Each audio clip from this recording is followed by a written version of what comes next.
সুপ্রিয় দর্শক, বিশ্ব সংযোগের হাইলাইটে আপনাদের স্বাগতম। এখানে আমরা বিশ্বের নানা প্রান্তের সব নিউজগুলো দেখাবো এবং সপ্তাহের একদম পিন পয়েন্ট যেগুলা খুব হট টপিক সেটা নিয়ে একটা হাইলাইট তৈরি হবে। থাকুন আমাদের সঙ্গে, থাকবে নতুন নতুন গেস্ট। ধন্যবাদ সবাইকে।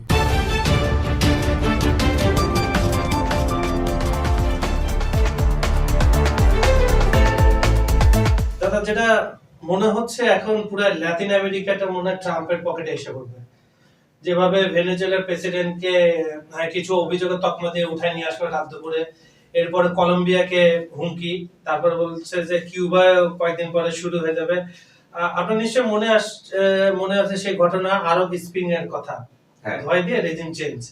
এখন তো রেজিম চেঞ্জ না, সরাসরি প্রেসিডেন্টকে তুলে আনা হচ্ছে নিউ ইয়র্কে চা খাওয়ার জন্য। চাটা অবশ্য জেলখানায় খাবে, কিছু অনেকে তো কোর্টে উঠানো হবে, সবকিছু ব্যাপার। এই যে সমগ্র বিষয়টা এখন দেখতেছি আমরা যে আলাপ করি এবং বিভিন্ন বিশ্ব মিডিয়ায় ইউক্রেন রাশিয়া এক কোণে পড়ে গেছে, কারণ এটা আবার ফোকাস হয়ে গেল। মানে একটা যুদ্ধ 4 বছরের দিকে যাচ্ছে, ওটা থামাতে থামাতে ট্রাম্প কাকু এদিকে ল্যাটিন আমেরিকা তার অভিযান শুরু করলো। তার কি ইন্টারেস্টটা কমে গেল এখানে ইউক্রেনে, আর নাকি ওখানে প্রভাব বিস্তার সে করতে যাচ্ছে? আসলে যেটা মানে ইউএস এর যে ফরেন পলিসি বা ইউএস এর যেটা, এটা তো আসলে অনেক বেশি বিস্তৃত। এটা আসলে আপনি কোন ঘটনার কারণে উনি আসলে কোন ঘটনা করছেন এটা আসলে আর তারপর হচ্ছে ট্রাম্প কিন্তু ইউএস এর ডিপ্লোমেসি পলিসির বাইরে গিয়ে তার নিজস্ব একটা পলিসি আছে। এখন এখানে যেটা আসলে সবচাইতে বেশি কাকে আমার ইন্টারেস্টিং লেগেছে, আমি পিছনে বলে শুরু করবো, এটা আসছি সেটা হচ্ছে উনি ভেনেজুয়েলা থেকে প্রেসিডেন্ট তুলে নিয়ে আসার পরে উনি ব্যবসায়ীদেরকে ওখানে যাওয়ার জন্য মানে একটা ইনসিস্ট করা, সেটাকে আহ্বান জানানো, মানে এই জিনিসটা আমার কাছে একটু অবাক লেগেছে যে যখন একটা বিষয় হচ্ছে আপনি যুদ্ধ হয়ে যাচ্ছেন, তখন আপনি যখন রাশিয়া ইউক্রেনের ব্যবসার কথা চিন্তা করবেন না। এটা হচ্ছে আপনার দৃশ্যত যেটা।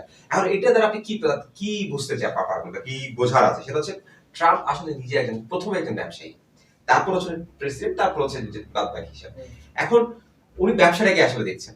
আপনি খুব স্বাভাবিক একটা বিষয়, আপনি পৃথিবীর কোথায় কোন দেশের নার্কোটিক্স নিয়ে মাদক নিয়ে ঝামেলা নাই, কোথায় এটা এতদিনের হিসাব। এবং কোন একটা দেশের প্রেসিডেন্টকে আপনি নার্কোটিক্স এর জন্য বা মাদক পাচার বা মাদক ইয়ের জন্য তুলে নিয়ে এটা আসলে সব আমেরিকানরা বিশ্বাস করে না, কারণ স্বৈরাচার হলে তার দেশের জনগণকে ঠিক করে। হ্যাঁ, এবার একটা আছে, আপনি তাহলে ওই স্বৈরাচার কোথায় নাই? আমি আরবের অনেক দেশে দেখছি বছরের পর বছর, মানে যুগের পর যুগ রয়ে যাচ্ছে, কিন্তু ওখানে কিন্তু আমেরিকার পশ্চিমাদের সাথে যদি ভালো সম্পর্ক থাকে তাহলে ওটা স্বৈরাচার হবে, ওই জায়গায় কিন্তু আমেরিকানদের কোনো সমস্যা নেই। তাহলে স্বৈরাচার আসলে কোনো তকমাটা আসলে দেখেন তখন মাত্র যখন আপনি তার পক্ষে আছেন বা আপনি তার বিপক্ষে আছেন, তখনই আসলে এটার হিসাব হয়। এবং দুই নম্বর বিষয় হচ্ছে এখন নতুন স্বৈরাচারটা আসলে স্বৈরাচারের তকমা দিয়ে হচ্ছে না, কারণ ভেনেজুয়েলা, কিউবা এবং মেক্সিকো বা এই দেশগুলো লোকগুলো ওরা হচ্ছে কিছুটা আমাদের সমাজতান্ত্রিক ভাবধারার, এবং ওরা কিন্তু এই সরকারগুলো কিন্তু জনসন্তোষ থাকবে, এটা অবশ্যই, কিন্তু চরম ভাবে জনসন্তোষ, যেটাকে আমরা ওদেরকে সরকার হটিয়ে দেওয়ার কথা বলতে পারি, সেই হটিয়ে দেওয়ার বিষয়টা কিন্তু এদের মধ্যে নেই। হ্যাঁ, যার ফলে হচ্ছে কি এই এখন নতুন তকমা নিয়ে আসে, যেহেতু স্বৈরাচারের তকমা হচ্ছে না, সেটা এখন কিন্তু নার্কোটিক্স বা মাদক চোরাচালানের বা মাদক পাচারের এই অভিযোগটা এনে একটা রাষ্ট্র ক্ষমতার প্রধানকে তার দেশ থেকে তুলে নিয়ে আসছেন। এটাই হচ্ছে নতুন ধরনের একটা ডাইমেনশন আসছে। আপনি অনেকভাবে তুলতে পারেন স্বৈরাচার, এই যে আপনি আমেরিকাকে থ্রেট দিচ্ছেন, আমেরিকার সাথে এই করছেন, সবকিছু করতে পারেন, কিন্তু নতুন একটা ইয়ে আসছে, সেটা হচ্ছে মাদক। এই বিষয়টা সব আমেরিকানরা বিশ্বাস করে কিনা সেটা আসলে একটা দেখা বিষয়। কারণ হচ্ছে আপনার ভেনেজুয়েলায় যদি তেল না থাকতো মোটেও ইন্টারেস্ট থাকতো না ট্রাম্পের, মোটেও থাকতো না। সেটা যে ভেনেজুয়েলার তেলটা হচ্ছে ভেনেজুয়েলার বিপক্ষে। হ্যাঁ, ঠিক আছে।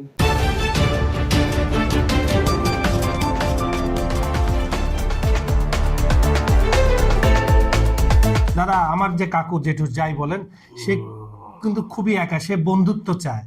তার বন্ধু আপনি হইন, কিন্তু রাত দুপুরে নাইলে আপনারা তুলে নিয়ে যাবো, কফি খাওয়াবো নিউ ইয়র্কে, যে ঘটনা মাদুরার সাথে হইব।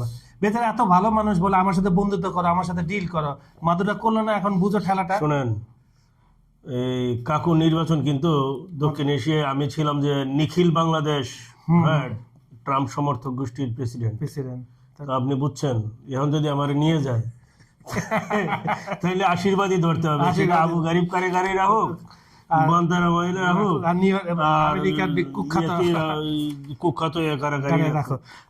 আচ্ছা, এখন তো যে কারণে হচ্ছে আপনার ওই আমেরিকার ভিসা পাবে না দেখে সাংবাদিকরা হচ্ছে কি, হ্যাঁ, যে এটা যে খারাপ কাজ হয়েছে এটা বলে না, এটা ভালো কাজ হয়েছে। এখন এই ভালো কাজের কিছু দেন, আপডেট দেন আমাদের কি আপডেট দর্শকদের। দিতে, কি আপডেট? ধরেন এই যে আইনি লড়াইতে চলতেছে একটা, এখন ভূ রাজনৈতিক কি বার্তা গেল? আচ্ছা, ঘটনা হচ্ছে কি, দুইজনের কারো আইনজীবী কিন্তু আপনার জামিন আবেদন করে নাই। মানে সেভ আপনি, আমি সাংবাদিক হিসাবে আমি আপনার কাছে জানতে সেভ এক্সিট না, সেভ এক্সিট হলে তো অন্য দেশে পাঠাই দিত, জামিন দিত, ওর সাথে চুক্তি হতো যে ভাই না, জামিনের আবেদনই তো করে নাই, করে জামিন নাই, দিব সেটাই। কেন?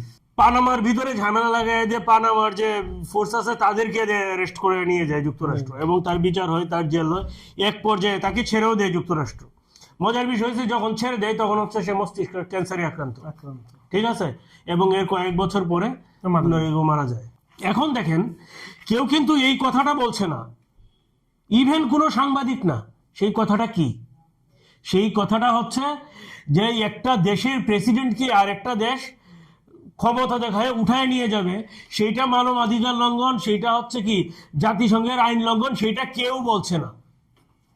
সবাই নিজেদের পিঠ বাঁচিয়ে চলছে। তার মানে কি, দস্যুকে আরো বড় দস্যুতে পরিণত হতে দেওয়া হোক, এটা হচ্ছে বাস্তবতা। এই বাস্তবতার শেষ কিন্তু কোথাও নাই। ফলে এর পিছনে আগামীতে খুব শিগগিরই যেগুলো বলি হবে সেইগুলো হচ্ছে কলম্বিয়া বলি হবে, কিউবা বলি হবে, তারপরে হচ্ছে গ্রিনল্যান্ড বলি হবে, ডেনমার্কের উপর চাপ প্রয়োগ করা হবে, ঠিক আছে। এরপরে কি হবে, যে সুইজারল্যান্ড। সুইজারল্যান্ড তো হচ্ছে নিরপেক্ষ রাষ্ট্র, জাতিসংঘের সদস্য না। সুইজারল্যান্ড কেন হচ্ছে মাদুরো এবং তার কাছে লোকজনের সম্পদ জব্দ করলো? এটা তো মাদুরো তো আদালতে বলেছে যে সে হচ্ছে নির্দোষ। তাহলে বিচার না হওয়ার আগেই এটা কেন করলো? এর কারণ একটাই, মাদুরোর সম্পদ জব্দ করলে সুইজারল্যান্ড হচ্ছে যুক্তরাষ্ট্রের নেক নজরে থাকবে।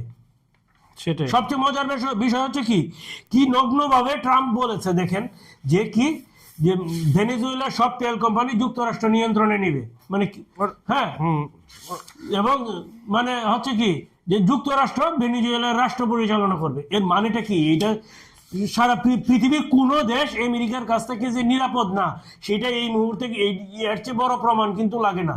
এর চেয়ে প্রমাণের জন্য যদি এই পৃথিবী অপেক্ষা করে, হ্যাঁ, তাহলে যারা অপেক্ষা করবে প্রত্যেকেরই খেসারত দিতে হবে। আপনার আরো পৃথিবীতে আরো কয়েকটা আমেরিকা হবে, ভালো তো। এইখানে তো বিষয়টা হচ্ছে কি, ক্ষমতা যার। হ্যাঁ, এটা তো আদিমকাল থেকে চলে আসে, নতুন তো কিছু না। আপনার এখন যেটা হচ্ছে কি, দেখেন যে কেন যুক্তরাষ্ট্র এই যে ধরেন যে নিরাপত্তা কৌশল হেন এইগুলো হচ্ছে যুক্তরাষ্ট্রের ভুয়া কথাবার্তা। উত্তর মেরু মানে গ্রিনল্যান্ড, তাই তো? উত্তর মেরুর সবচেয়ে কাছের অঞ্চল হচ্ছে গ্রিনল্যান্ড। বলা হয় পৃথিবীর 1/3 খনিজ সম্পদ লুকায়িত আছে আর্কটিক রিজিয়নে। এই খনিজ সম্পদ হচ্ছে যুক্তরাষ্ট্রের টার্গেট, কিন্তু যুক্তরাষ্ট্র মুখে এটা কখনো বলে না, ঠিক আছে। সে বলে কি যে নিরাপত্তা প্রশ্ন, রাশিয়াকে ঠেকাইতে হবে, চীনকে ঠেকাইতে হবে। এই যুক্তরাষ্ট্রকে যারা ক্যান্সারে পরিণত করছে তারাও কিন্তু ক্যান্সারে আক্রান্ত হবে, এটা কিন্তু নিশ্চিত থাকেন। ওরা বাদ যাবে না, ঠিক আছে। এখন দেখেন, গ্রিনল্যান্ডের প্রধানমন্ত্রী স্পষ্টই বার্তা দিয়েছে, তারা হচ্ছে কারো অধীনে যাবে না, তারা তাদের সম্মান আইন এবং সমতার ভিত্তিতে আলোচনায় যাবে, কিন্তু কোনো এতে যাবে না। তাহলে কি যুক্তরাষ্ট্র এখানে হামলা চালাবে? অসম্ভব তো কিছুই না, অসম্ভব কিছু না, কিন্তু মনে হয় এত বড় রিস্ক আমার কাকু নিবে না। যুক্তরাষ্ট্র তো বিশ্ব নেতা থাকার সুযোগ নেই আগামী 5 বছরের মধ্যে, যেভাবে যাচ্ছে 40-এর মধ্যে যুক্তরাষ্ট্র মোটামুটি সাইজ হয়ে যাবে। এখন দেখেন, এখন যেটা হচ্ছে যে চীন মোটামুটি 90% রেডি হয়ে আছে যে তাইওয়ান আক্রমণ করার জন্য, খালি যুক্তরাষ্ট্র একটা টুকা দিবে যার সাথে সাথে লেগে যাবে। আর এইটা যদি হয় তাহলে কিন্তু জাপান কিন্তু ছাড় পাবে না, মাথায় রেখে। জাপানে সবচেয়ে বড় মার্কিন ঘাঁটি আছে, ঠিক আছে, জাপানে মার্কিন ঘাঁটি আছে, ওইখান থেকে আক্রমণ করবে, তো জাপানকে আক্রমণ করবে রাশিয়া, নিশ্চিত থাকেন। এটা তখন ওই তৃতীয় বিশ্বযুদ্ধ, অনেকে আপনারা বলেন না কোন বিশ্বযুদ্ধ হবে, সেটা আমার নামটা কিসের জন্য আপনারা বারবার বলেন, এটা খুব আমার আত্মসম্মানে খুব লাগে। আচ্ছা, ঠিক আছে দাদা, বিশ্ব শান্তি বলবেন। আচ্ছা, বিশ্ব শান্তি, আমরা শান্তি চাই আসলে। সুপ্রিয় দর্শক, বিশ্ব সন্ধ্যার আজকের অনুষ্ঠানটা কেমন লেগেছে আমাদের কমেন্টে জানাবেন। আর আমাদের এখানে আপনারা যদি কিছু জানতে চান অবশ্যই আমাদেরকে জানাবেন, আমরা চেষ্টা করব সেই বিষয়ে তথ্যবহুল পিন পয়েন্ট আলাপ আলোচনা করার জন্য। আর আমাদের ভিডিওগুলো পৃথিবীর কোন প্রান্ত থেকে আপনারা দেখছেন আমাদেরকে কমেন্টে জানান। আজ এখানে বিদায় নিচ্ছি, আগামীকাল আবার দেখা হবে। সবাই ভালো থাকবেন, সুস্থ থাকবেন, এবং ট্রাম্প কাপুর পর যেটা বলছি, সবাই নিরাপদে থাকবেন। ধন্যবাদ সবাই, ধন্যবাদ।